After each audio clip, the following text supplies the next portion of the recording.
Hello students, कैसे हैं आप लोग। मेरे चैनल विधि सारथी में आपका स्वागत है। हमारी आज की वीडियो है प्रस्ताव की संसूचना कब पूर्ण होती है, प्रस्ताव और स्वीकृति कैसे खंडित होती है।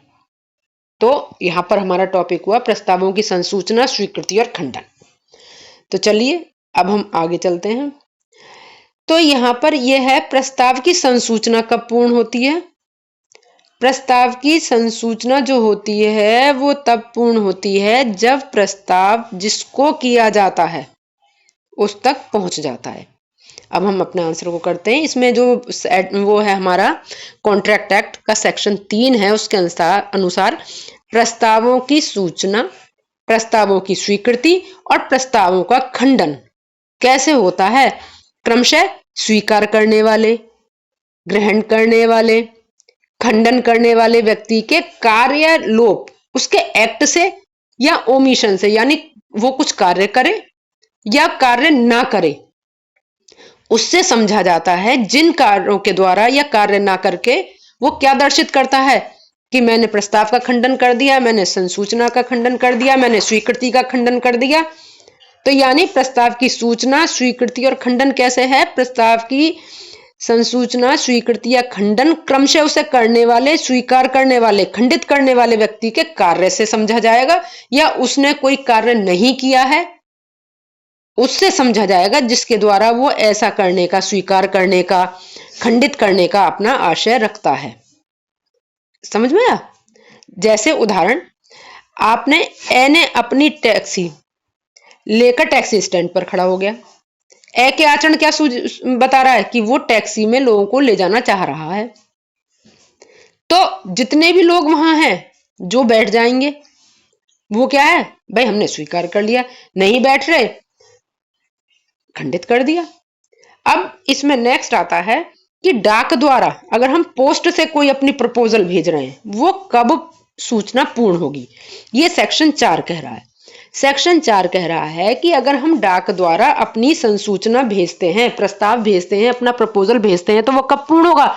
जैसे ही वो क्या उस व्यक्ति के ज्ञान में आ जाएगा जिसको वो भेजा गया था। यानी अगर आपने कोई लेटर लिखा किसी व्यक्ति को अपना मकान बेचने के संदर्भ में कि मैं अपना मकान इतने रुपए में आपको बेचता हूं, और आपने लेटर डाल दिया, तो आपकी वो प्रस्ताव की संसूचना कब पूर्ण हुई। आपके लिए जब आपने वो लेटर उसको भेजा और जैसे ही वो लेटर उसके नॉलेज में आ गया, आपकी प्रस्ताव की संसूचना पूर्ण हो गई। और डाक द्वारा स्वीकृति की संसूचना कब पूर्ण होगी भाई, आपने तो प्रपोजल भेजा था। तो ये तो एक बात हुई। यहां स्वीकृति में दो बात है। अब स्वीकृति प्रस्ताव करने वाले के संबंध में कब पूर्ण हुई और स्वीकृति करने वाले के संबंध में कब पूर्ण हुई। तो प्रस्ताव करने वाले, अब उसने हाँ कर दिया, जिसको आपने लेटर भेजा। इसे बच्चों थोड़ा सा समझ लो, अब फिर आपको ये समझ इजीली पढ़ के आंसर लर्न हो जाएगा। तो जो प्रपोजल था उसकी संसूचना कब पूर्ण हुई, जैसे ही आपका प्रपोजल उस व्यक्ति के ज्ञान में आया जिससे आपने प्रपोजल किया था, तो आपके प्रपोजल की, प्रस्ताव की संसूचना कंप्लीट। अब स्वीकृति में दो चीजें हैं। स्वीकृति में जो स्वीकृति कर रहा है उसके प्रति कब पूर्ण हुई, और जिसने प्रस्ताव दिया था उसके संबंध में स्वीकृति कब पूर्ण हुई। तो प्रस्तावकर्ता, यहां पर हम चलते हैं, प्रस्तावकर्ता के प्रति कब पूर्ण होती है, जबकि जो प्रस्ताव ग्रहीता होता है वो जैसे ही अपना लेटर डाल देगा। जैसे आपके पास किसी ने एक प्रपोजल भेजा कि क्या आप मेरा मकान खरीदेंगे 500 रुपए में, आपने कही हाँ, तो जिसने भेजा था प्रस्ताव उसके प्रति कब पूर्ण हुई, जैसे ही आपने लेटर बॉक्स में डाल दिया और इस प्रकार डाल दिया कि अब आपके हाथ से बाहर, अब आप उसे वापस नहीं ले सकते। तो यहां स्वीकृति किसके प्रति पूर्ण हो गई, प्रस्तावकर्ता के प्रति। यानी अब क्या हुआ, अब वो अपने प्रस्ताव को खंडित नहीं कर सकता। इसका प्रभाव ये हुआ। अब आपके प्रति कब पूर्ण होगी, जैसे ही आपका लेटर प्रस्तावकर्ता को मिलेगा, आपके प्रति स्वीकृति की संसूचना कंप्लीट। यानी अब आप अपनी स्वीकृति को खंडित नहीं कर सकते। इसी पे थोड़ा सा फोकस करूंगी क्योंकि इसी से ही सारा समझ में आएगा, इसी से पूरा ये समझ में आएगा आंसर। समझ लीजिए। इसमें दो चीज समझ में आ रही है आपको। एक तो ये कि स्वीकृति कब कंप्लीट हो रही है दोनों के प्रति, और इसी में ये चीज भी समझ में आ रहा है कि दोनों खंडित कब तक कर सकते थे। समझ लीजिए, आपने कहा, किसी ने आपको लेटर के थ्रू भेजा कि मैं अपना मकान आपको 500 रुपए में बेचता हूं। किसी ने आपको लेटर दिया, आपने कहा हाँ, तो स्वीकृति हुई आपसे, आपने करी है स्वीकृति। अब ये स्वीकृति की संसूचना कब पूर्ण हुई? दो लोगों के प्रति पूछ रहे हैं, वो कब पूर्ण हुई?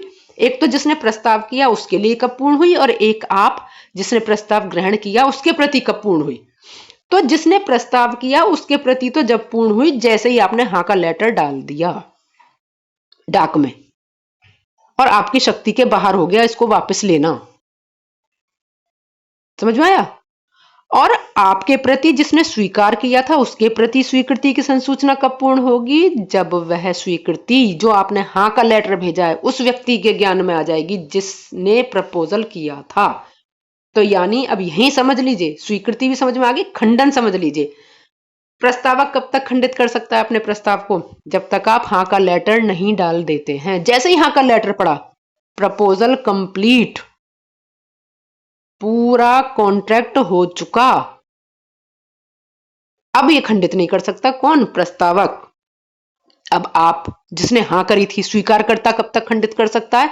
जब तक कि प्रस्तावक को आपका हां का लेटर मिले, उससे पहले पहले आपकी ना पहुंच जाए। क्योंकि अगर आपका हां पहुंच गया तो वहां संविदा कंप्लीट हो गई। तो अब आपको समझ में आ गया प्रस्तावकर्ता के संबंध में और स्वीकारकर्ता के संबंध में। अब हमारा यहां पर यह आता है कि खंडन की सूचना जो होती है वो कब पूर्ण होती है। तो मैंने ऊपर जो समझाया ना उसी से ही आपको समझ में आ जाएगा। तो इसमें सेक्शन 4 है इससे रिलेटेड, जो खंडन करता है उसके संबंध में कब पूर्ण होगी? खंडनकर्ता के संबंध में तब पूर्ण होगी जबकि वह व्यक्ति जिसके पास भेजने के लिए वह किया गया था पारेषण के अनुक्रम में, पारेषण माने डाक के अनुक्रम में, कारोबार के अनुक्रम में इस प्रकार डाल दी जाती है कि वह खंडनकर्ता की शक्ति से बाहर हो जाए। यहां समझ लीजिए, खंडनकर्ता, अब आपके मन में आया भाई मैं नहीं खरीद रहा आपके मकान को, जो आपको पहले वाले एग्जाम्पल पे पहुंच जाइए। किसी ने आपको लेटर से अपना मकान 500 रुपए में बेचने का प्रपोजल भेजा, आपने उसे स्वीकार कर लिया। अब स्वीकार कर लिया और आपने डाक में लेटर भी डाल दिया। अब आपके विरुद्ध कब कंप्लीट हो गया ये खंडन? जैसे ही आपने लेटर डाल दिया। अब आप चाहकर भी उसे वापस से स्वीकार नहीं कर सकते, अब आपको नया प्रपोजल ही लाना होगा। तो खंडनकर्ता के प्रति खंडन की संसूचना कब पूर्ण हो गई? जैसे ही उसने लेटर डाल दिया खंडन का। और जिससे वो जो खंडन प्राप्त करता है, जिसने प्रस्ताव किया था आपको, उसके प्रति कब पूर्ण होगी? जब आपका लेटर उसको मिल जाएगा कि मैं इस प्रपोजल को खंडित करता हूं, उसके प्रति तब कंप्लीट हो जाएगा। आपने जिसने खंडन किया है उसके प्रति कब कंप्लीट हो गई संसूचना? जैसे उसने खंडन का लेटर डाला। और जिसके प्रति किया खंडन उसके संबंध में कब पूर्ण हुई? जब उसको वो ज्ञान में आ गया। तो अब आपको समझ में आ गया होगा कि खंडन की संसूचना कब पूर्ण होती है। अब यहां क्वेश्चन आता है भाई, वही जो अभी मैंने ऊपर समझाया था आपको स्वीकृति वाले में, कि प्रस्ताव और स्वीकृति का खंडन कैसे कैसे होगा। प्रस्ताव का खंडन मैंने बताया था ना पिछली वाली अभी जस्ट इससे पहले वाले पैराग्राफ में, कि जो प्रस्ताव का खंडन है कब तक कर सकते हो? जब तक स्वीकारकर्ता हाँ ना भेज दे। आपको किसी ने लेटर के थ्रू भेजा 500 रुपए में अपना मकान बेचने का प्रपोजल, तो वो अपने प्रपोजल को कब तक खंडित कर सकता है? प्रस्ताव का खंडन कब तक किया जा सकता है? जब तक आप स्वीकृति का लेटर डालें, उससे पहले पहले खत्म कर देगा। तो यानी स्वीकृति आपके प्रति कंप्लीट होने से पहले पहले खंडित की जा सकती है क्या? प्रस्ताव। और स्वीकृति कब तक खंडित की जा सकती है? प्रस्तावकर्ता को आपका हाँ का लेटर मिलने से पहले पहले। मैंने समझाया था ना। तो अब इसको इस लाइट में मैं पढ़ रही हूँ, रीडिंग कर रही हूँ, मैं आपको समझा दिया है और मैं रीडिंग करते करते आपको समझाऊंगी। तो सेक्शन 5 के अनुसार कोई भी प्रस्ताव जब तक प्रस्तावकर्ता का संबंध है, जहां तक कि प्रस्तावकर्ता की बात चल रही है, स्वीकृति की सूचना पूर्ण होने से पूर्व किसी भी समय खंडित किया जा सकता है। स्वीकृति की सूचना कब पूर्ण हुई? जैसे ही स्वीकारकर्ता ने हाँ के का लेटर डाल दिया, स्वीकृति कंप्लीट। तो प्रस्तावक कब तक उसे खंडित कर सकता है प्रस्ताव को? स्वीकृति की सूचना पूरी होने से पहले पहले। और कोई स्वीकृति जहां तक स्वीकार दाता का संबंध है यानी आपका संबंध है, स्वीकृति की सूचना पूर्ण होने से पूर्व कभी भी खंडित की जा सकती है, यानी आपका लेटर मिलने से पहले पहले उस व्यक्ति को जिससे आपने हाँ करी है कभी भी आप इसे खंडित कर सकते हैं। अब नेक्स्ट हमारा इसमें लास्ट एक और आता है कि रिवोकेशन कैसे होता है, खंडन कैसे कैसे किया जाता है। ठीक है, तो खंडन जो किया जाता है वो किस तरह से किया जाता है? खंडन किया जाता है, इसमें जो तरीके हैं वो है, सबसे पहला प्रस्तावक द्वारा खंडन की सूचना। भाई हम प्रस्तावक हैं, ये सेक्शन 6 है, हम प्रस्तावक हैं, हमने खंडन की सूचना दी, हम आपका प्रस्ताव अस्वीकार करते हैं और आपकी स्वीकृति से पहले पहले दे दी, प्रस्ताव खत्म। दूसरा क्या है?